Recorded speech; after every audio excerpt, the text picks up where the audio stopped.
I've got the hybrid system working now. We're running a 2-day print. This is skeleton middle finger.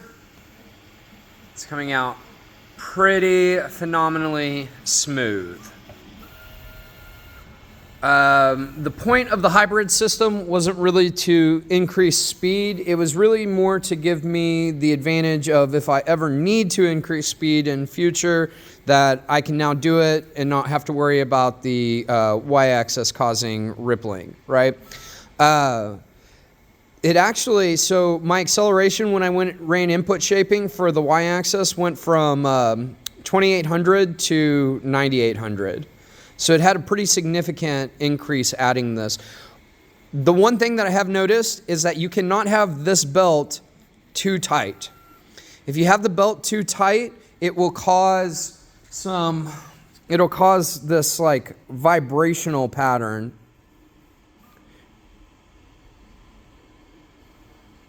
Right, so that's all it is. It's just the belt was just too tight, and I guess it might be like, it may be pulling on one side versus the other just a little bit more and causing just a little bit of vibrational pattern.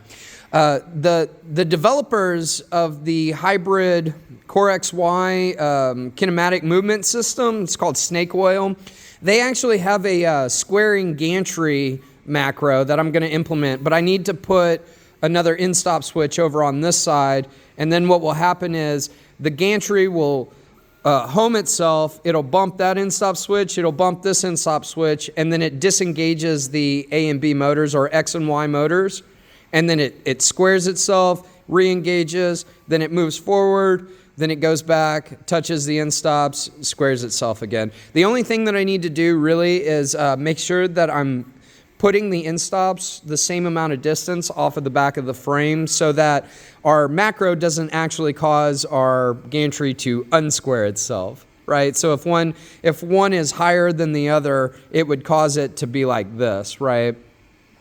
Or like this.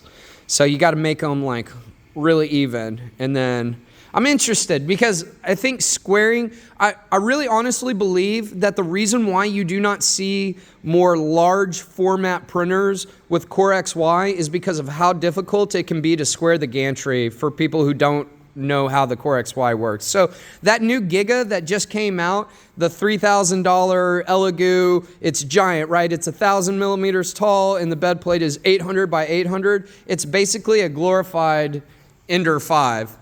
Right? And it's a Cartesian printer. It's not a CoreXY printer. And that's one thing that I don't really like about it, but I kind of understand it because Cartesians are a lot easier to square the gantry because of the X and the Y being independent of each other. CoreXY, it's really difficult to square the gantry. That was probably the thing that I fought with the most when I first built one. Your circles were coming out as ovals, and that drove me absolutely crazy. It took me about 2.5 years to figure out how to get this, to get it square. That seems like a long time, but anybody who's built a CoreXY probably understands my pain. So, making a macro that squares my gantry, that sounds like Lazy 101 right up my alley. Those are my favorite types of lazy. Let the machine work hard for you. All I did was work hard to build the machine. Now I'm lazy as AF. I got kids now, so I don't like to cuss as much.